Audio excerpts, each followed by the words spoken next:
What's up, guys? It's Brian with Oil Service. I have a 2014 Ford Explorer, believe it or not, 194,000 miles on it. Initial complaint was steering. They're having a problem with the steering, that it's real easy and then it gets hard in certain spots, specifically like it'll be fine right here and then all of a sudden it gets tough right here. They were worried that it's possibly a problem with the rack and pinion. I've assured them that it is not the rack and pinion, that it is most likely the steering intermediate shaft. I've changed a couple of them on these. It's basically like a universal knuckle that connects the bottom of the steering wheel to the rack and pinion. It's roughly about a foot long. It has universals on both ends. And what happens is that you'll get play, no problem, up and down. But once it goes side to side, that's when you have an issue. I'll show it to you guys now. You can see what I'm talking about here now that I got it up. I got the wheel off. You can see right there this universal. I can bet you, what's the old saying, dollars to donuts, that once I take that 10mm bolt off, or it might be an 11, I forgot what size it is, that universal there, and there's another one at the bottom of the steering shaft on the inside that I'll show you. But I could bet you dollars to donuts, I can already tell by looking at it that it's already shot. So let's get that out and I'll show you guys what's up next. All right, I was able to get the intermediate steering shaft disconnected from the rack and pinion, and I can already tell that there's no movement, barely any movement up and down, plenty from side to side, but this is all you're getting. And you can kind of see that there's just barely anything.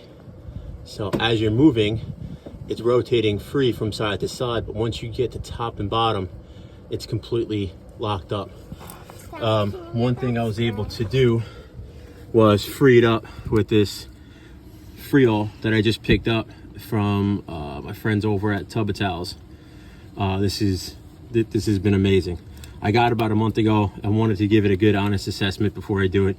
Not only does it smell amazing, it's made by, I guess, FedPro.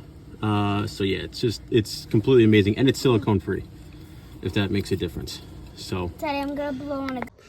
Got this plastic cover off for two 7mm that are underneath those two, and then there's this, which is held on by four 10mm. I keep saying 10mm bolts, I should say. And what we're going to be doing, here's this other universal I was telling you about.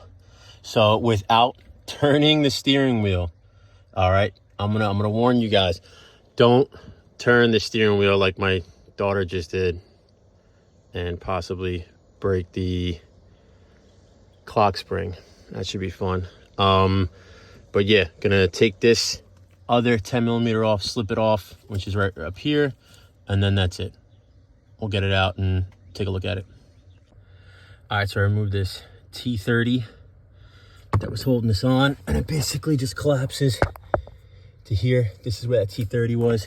There is a notch in the bottom of the steering shaft, bottom of the steering wheel, I guess you could say, where it only goes in one way.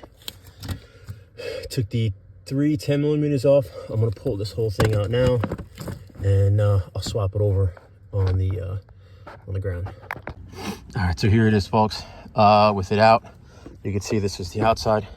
So this thing swings back and forth, no problem this way. But when you go to move it this way, it's got nothing. Plenty of play that way, nothing this way. All right. So pretty confident that this is 100% what's going on. Just have to swap this little boot over. Just this clamp right here, squeeze it, separates, pull it right through, put it on the new one, get this back in and take it for a test drive. And luckily, just like that, let's start it up. And we're just gonna go all the way to one side, all the way to the other. Just turn it nice and free. Horn still works, so we know we didn't mess up the clock spring or anything like that. Everything's all tightened up. I'm gonna put it back together, take it for a ride. And just like that, moves nice and free, returns on its own.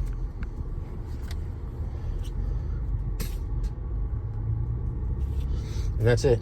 20, you're gonna have to write in the comments what years this applies to, but basically if your Ford Explorer looks like this, you're good to go. That steering shaft is, I wouldn't say a common problem, but I've changed out a couple on all Ford vehicles, basically from Expeditions to Explorers to F-150s. It's either that, or sometimes you'll get a problem up here in your shift and linkage for the F-150s and the Expeditions with the bushings on the hold downs. But yeah, just as check engine Chuck would say, that's a die I'm gonna fix.